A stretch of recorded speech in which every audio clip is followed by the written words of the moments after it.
Hola a todos, antes de adentrarnos en la oscuridad de esta historia, asegúrate de darle me gusta al video, suscribirte al canal y dejar un comentario diciéndonos desde qué ciudad nos ves y qué hora marca tu reloj en este preciso instante. Tu apoyo es la única luz que nos permite traer relatos tan macabros como este. Ahora que comience el descenso. Matilda Acker nació en 1811, en la antigua ciudad de Canterbury, Kent. El aire de aquella época estaba cargado de tradición y polvo de piedra. Hija de John y Mary Acker, Matilda llegó a un mundo de privilegios construidos sobre la roca sólida. Su padre, un próspero y hábil cantero, no solo tallaba la piedra, sino que esculpía el propio horizonte de la ciudad, contribuyendo al mantenimiento de la arquitectura medieval que se alzaba como un esqueleto gigante sobre sus vidas. La riqueza fluía hacia la casa de los Acker, cimentando un destino que, aunque prometedor, terminaría en la más absoluta y fría oscuridad. Mientras la madre Mary mantenía el orden doméstico con una precisión casi militar, criando a Matilda, a su hermana menor Amelia y a sus dos hermanos, el padre acumulaba propiedades como quien colecciona secretos.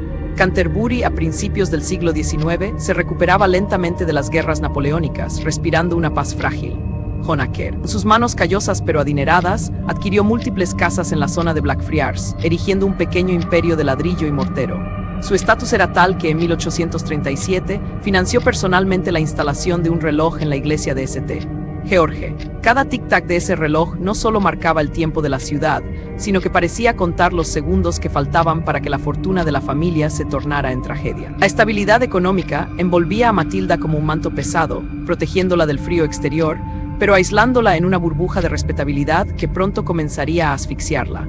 La infancia de Matilda fue un tapiz tejido con rutinas domésticas inquebrantables y la observación silenciosa del oficio de su padre, aunque gozaba de ventajas que otras niñas de la época solo podían soñar. Su vida estaba encadenada por las expectativas de la clase media, propiedad, decoro y deber familiar.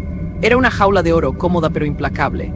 Este entorno, rígido como la piedra que su padre tallaba, forjó en ella una visibilidad social temprana, pero también sembró las semillas de una independencia feroz y una personalidad distintiva que más tarde florecería en excentricidad. Imaginen a la joven Matilda, caminando por pasillos silenciosos, aprendiendo que la seguridad financiera es un escudo, pero también una barrera. Su educación fue modesta, típica de una damas chool, donde aprendió lectura, escritura y costura, habilidades diseñadas para la domesticidad, no para el mundo exterior. Sin embargo, en su mente, algo diferente se estaba gestando, algo que desafiaría las normas victorianas hasta sus últimas consecuencias. Matilda y su hermana Amelia tomaron una decisión que en la Inglaterra del siglo XIX era casi un acto de rebelión silenciosa. Permanecieron solteras. El matrimonio, ese camino inevitable y esperado para las mujeres de su clase, fue rechazado por ambas. Los susurros de los vecinos comenzaron a tejer una red de rumores a su alrededor, a pesar de la presión social que caía sobre ellas como una losa. Las hermanas continuaron viviendo en la casa paterna, administrando el hogar con una eficiencia fría. Esta independencia, aunque inusual, fue tolerada únicamente gracias al escudo dorado de la riqueza de su padre. Sin un marido que dictara sus pasos, Matilda cultivó una autosuficiencia peligrosa. Su educación básica le había dado lo suficiente para entender los números, para controlar las cuentas y las propiedades. Herramientas que usaría no para servir a un esposo, sino para construir su propia fortaleza de soledad y control. Las expectativas sociales exigían sumisión, observancia religiosa y una gestión impecable de los asuntos domésticos. Matilda y Amelia cumplían con estas normas hacia afuera, presentando una fachada de respetabilidad perfecta, mientras que en privado construían una vida cada vez más separada de las convenciones. Era una doble vida sutil, la dama piadosa en la iglesia y la administradora férrea en el hogar. Estos primeros años de autonomía no fueron un accidente, sino un presagio. La reputación de Matilda por su independencia comenzó a solidificarse, preparando el escenario para la atención pública que recibiría décadas más tarde. Su vida temprana demuestra una intersección fascinante entre educación, género y clase social, pero bajo la superficie. Se estaba cocinando una mezcla volátil de seguridad financiera y comportamiento excéntrico que con el tiempo se transformaría en algo mucho más oscuro y misterioso, algo que terminaría en un sótano húmedo lejos de casa. Tras la muerte de su padre, y con los bolsillos llenos de rentas, Matilda y Amelia se transformaron en iconos locales, aunque quizás no por las razones que hubieran deseado. Se volvieron famosas por su vestimenta distintiva, casi teatral. Imaginen verlas caminar por las calles grises de Canterbury, vestidos de seda idénticos que susurraban al moverse, chales de encaje, fajas de colores vibrantes y hebillas de gran tamaño que brillaban al sol. No buscaban pasar desapercibidas, Su apariencia coordinada se convirtió en un espectáculo habitual y los residentes, con una mezcla de cariño y burla cruel, comenzaron a llamarlas las campanas de Canterbury. Este apodo resonaba en las calles empedradas cada vez que ellas pasaban, un recordatorio constante de que eran observadas, juzgadas y catalogadas como diferentes. Eran pájaros exóticos en una jaula de piedra, exhibiendo su prosperidad y su estilo con una audacia que rozaba lo desafiante. Las hermanas llevaban su espectáculo a la costa, paseando del brazo por los malecones de Margate y Ramsgate. Estos balnearios, llenos de visitantes que buscaban aire fresco y ocio, se convertían en el escenario de su performance social. Gracias al ferrocarril, el mar estaba más cerca que nunca, y Matilda y Amelia aprovechaban cada oportunidad para ver y ser vistas. Sus caminatas públicas eran una declaración de estatus y presencia. No eran reclusas escondidas en las sombras. Al contrario, se exponían a la luz, a la brisa salada y a las miradas curiosas de los extraños. La prensa local y las conversaciones de salón se alimentaban de su imagen. Este periodo de visibilidad extrema contrasta brutalmente con lo que vendría después: el aislamiento, las sombras y la evasión. Es vital entender esta prominencia para comprender el abismo en el que Matilda caería. De ser una figura pública y colorida, pasaría a ser un fantasma sin nombre. La muerte, siempre paciente, volvió a tocar a la puerta de los Aker. Primero el padre, luego la hermana. La pérdida de Amelia marcó un punto de inflexión irreversible en la psique de Matilda. Al heredar la totalidad de los ingresos de las propiedades, su independencia financiera se volvió absoluta, pero también su soledad. Fue entonces cuando comenzó la guerra. Matilda empezó a rechazar el pago de las tasas locales y los impuestos municipales. No era falta de dinero, era un acto de desafío puro. Una resistencia obstinada contra las obligaciones cívicas. Las disputas con las autoridades de Canterbury se volvieron constantes. Matilda Aker ya no era solo la excéntrica del vestido de seda, ahora era un problema legal. Su negativa a pagar no era un descuido, era una declaración de guerra contra el sistema que intentaba controlarla. Sola en su gran casa, rodeada de recuerdos, Matilda comenzó a construir un muro de deudas y silencio. Con el control total de los ingresos, Matilda Aker se sumergió más profundamente en la clandestinidad. Continuó evadiendo impuestos, desafiando a los recaudadores que golpeaban su puerta. Pero su evasión fue más allá de lo financiero. Comenzó a borrar su propia identidad. Adoptó nombres falsos, máscaras verbales para ocultarse del escrutinio directo. Se convirtió en una experta en el arte de desaparecer estando presente. Las rentas de sus propiedades le permitían mantener su estilo de vida, financiando su propia invisibilidad. Era una paradoja viviente, una mujer rica que vivía como una fugitiva en su propia ciudad. Este patrón de comportamiento evasivo no era locura, o al menos no solo eso, era una estrategia de supervivencia mal calculada. Matilda estaba cortando, uno a uno, los lazos que la unían a la sociedad ordenada de Canterbury, preparándose sin saberlo para un destino donde los nombres falsos no podrían salvarla. El año 1875 trajo consigo el conflicto definitivo. Las autoridades intentaron instalar agua corriente en sus residencias, un avance moderno de saneamiento. Matilda se opuso con una ferocidad inusitada. Envió una carta formal, argumentando con una lógica retorcida que el agua del río era suficiente para sus necesidades y que el costo del nuevo sistema era inasumible. El agua del río es suficiente, escribió, ignorando las advertencias sobre cólera y suciedad. Las autoridades respondieron citando la salud pública, la seguridad de la comunidad, la modernidad. Pero para Matilda, esto no era una cuestión de higiene, sino de control. Su negativa a cumplir ejemplificaba su voluntad de desafiar directivas oficiales, manteniendo su independencia financiera a costa de su propia salud y reputación. Fue una batalla de voluntades, la anciana obstinada contra el progreso inevitable de la era victoriana. La excentricidad se convirtió en aislamiento, el aislamiento en conflicto legal. La rebeldía de Matilda dejó de ser una anécdota para convertirse en un expediente judicial. Sus acciones, aunque técnicamente legales en ciertos márgenes, la colocaron en el punto de mira de las autoridades de Canterbury. Se creó un contexto de tensión social y legal insostenible. Matilda ya no era una de las campanas de Canterbury, era una paria, una mujer que prefería beber agua sucia a ceder un centavo o un ápice de control. Este periodo definió el resto de su vida, estableciendo el camino hacia su encarcelamiento y su eventual huida. Las disputas no resueltas sobre el cumplimiento cívico escalaron hasta que la ciudad que la vio nacer y que su padre ayudó a construir se convirtió en su cárcel, tanto metafórica como literalmente. La ley finalmente cayó sobre ella con todo su peso. Su negativa continua a pagar las tasas de agua resultó en una orden de embargo que fracasó, seguida inevitablemente por su arresto. Matilda Aker, la dama de los vestidos de seda, fue sentenciada a 2 meses en la prisión de Westgate. La humillación debió ser insoportable. Durante el proceso, la justicia le arrebató parte de sus joyas para saldar las deudas, piezas que alguna vez formaron parte de su vestuario extravagante y público. El brillo de su vida anterior fue confiscado, pieza por pieza. Al salir de prisión, algo en ella se había roto definitivamente. Decidió abandonar Canterbury para siempre. La ciudad ya no era su hogar, sino el escenario de su vergüenza. Adoptó nombres falsos, huyendo como una criminal, buscando el anonimato en Brighton primero y luego en el vasto y humeante laberinto de Londres. Londres, 1877. Una ciudad de niebla y millones de extraños.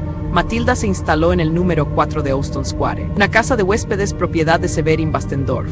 Pero Matilda Aker ya no existía, ahora era la señorita Ewish. Este traslado marcó un contraste dramático con su vida anterior. De ser una figura visible y colorida en los paseos marítimos, pasó a ser una sombra en una habitación alquilada. Vivía con una visibilidad reducida, confiando en la discreción y en sus identidades asumidas para navegar la vida urbana. Su independencia se mantenía gracias a las rentas que seguía cobrando a distancia, pero su mundo se había encogido a las 4 paredes de su habitación.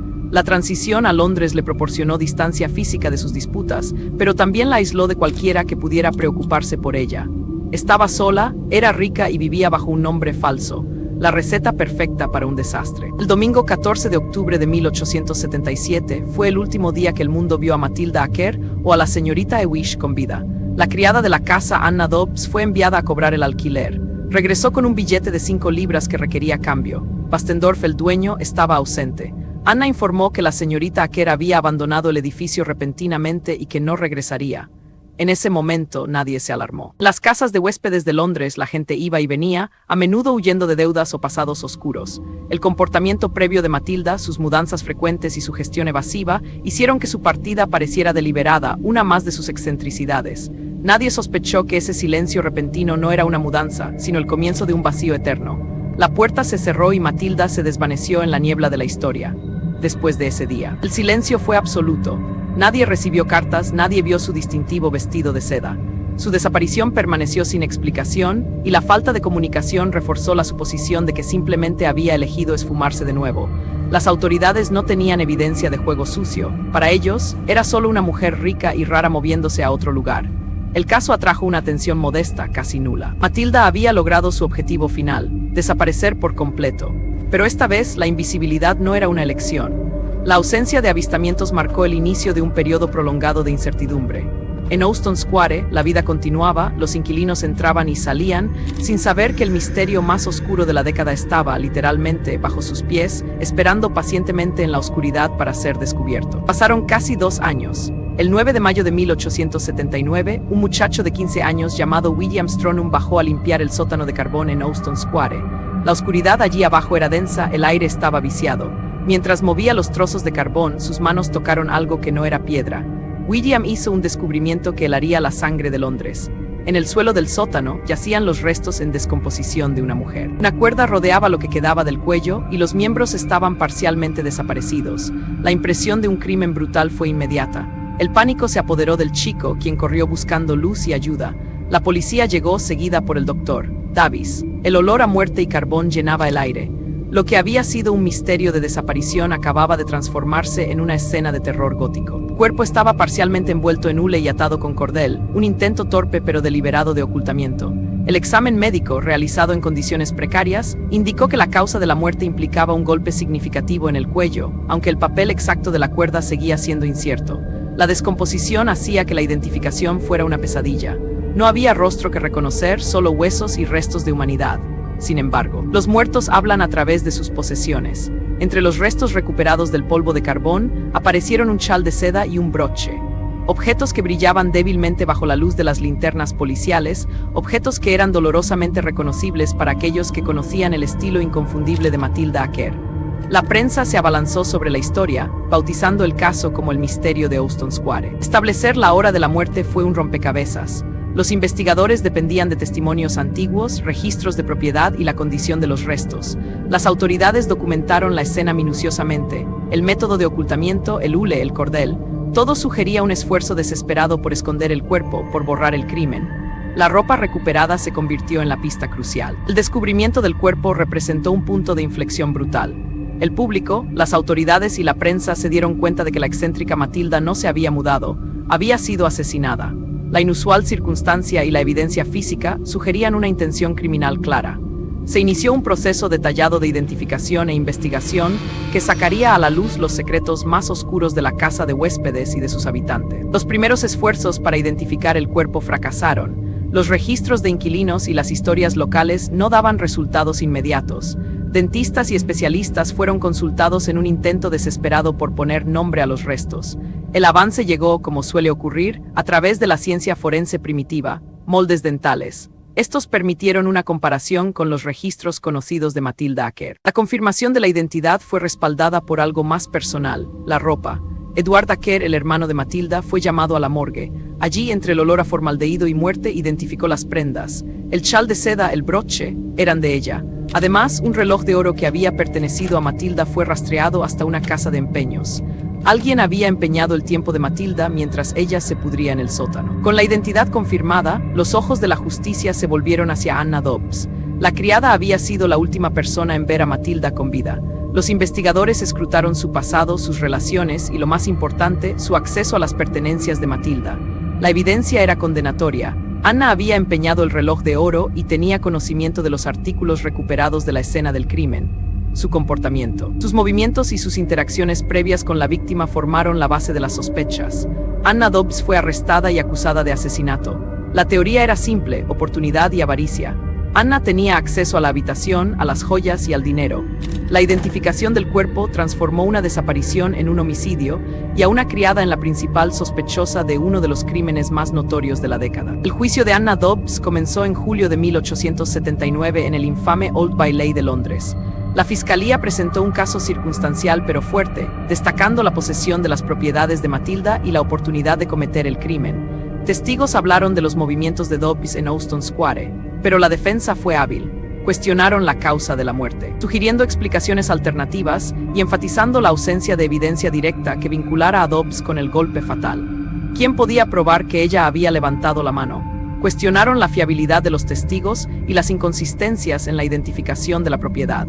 El juicio se convirtió en un espectáculo sobre la duda razonable y las limitaciones de la ciencia forense del siglo XIX. La vida de una mujer joven pendía de un hilo, al igual que la justicia para Matilda. El juez instruyó al jurado, enfatizando la necesidad de evaluar la causa de la muerte, el acceso y la posesión de la propiedad. Tras la deliberación, el jurado regresó con un veredicto: no culpable. Anna Dobbs mostró alivio y compostura, escapando de la horca. El resultado dejó el asesinato oficialmente sin resolver. Si Anna no lo hizo, ¿quién fue? Fue el dueño de la casa, Bastendorf, a quien Dobbs acusó públicamente después del juicio. Bastendorf fue arrestado brevemente y condenado por perjurio, pero nunca por el asesinato. La sombra de la duda cubrió a todos. El veredicto fue un triunfo para la defensa, pero un fracaso para la verdad. La justicia victoriana, con todas sus pelucas y formalidades, no pudo señalar al asesino de la mujer del sótano. A pesar de las acusaciones cruzadas y las condenas por mentir, nadie pagó por la muerte de Matilda Acker. El verdadero perpetrador se llevó el secreto a la tumba. Austin Square cambió, parte del área fue renombrada, como si la ciudad quisiera borrar la mancha de la memoria. Pero el caso persistió en los periódicos y en la historia local como una herida abierta. La vida de Matilda. Desde sus días de vestidos de seda en Canterbury hasta su final putrefacto en Londres, se convirtió en una leyenda de advertencia. Su historia ilustra los desafíos de los procesos legales victorianos y la fascinación eterna de la sociedad por el crimen. Una mujer que luchó toda su vida por ser independiente y controlar su destino, terminó siendo una víctima anónima en la oscuridad. Hoy, la historia de Matilda Acker sigue cautivando a historiadores y entusiastas del crimen real. Es un recordatorio de que la riqueza y la excentricidad no son escudos contra la violencia. Su misteriosa desaparición y su muerte no resuelta nos obligan a mirar hacia atrás, a las sombras del siglo XIX, y preguntarnos qué otros secretos yacen enterrados bajo los adoquines de Londres. ¿Fue la criada? ¿Fue el casero? ¿O fue alguien más? ¿Un fantasma que nunca vimos? La verdad se descompuso junto con ella en ese sótano de carbón. Gracias por acompañarnos en este viaje a través de la oscuridad. Si te ha atrapado este misterio, no olvides suscribirte y compartir. Hasta la próxima historia, mantengan las luces encendidas. Otra música subiendo de volumen mientras la pantalla se desvanece a negro. La imagen final no es la de la mujer rica paseando por la playa, sino la de la oscuridad del sótano que se tragó su vida. Matilda Acker, la campana de Canterbury que dejó de sonar para siempre.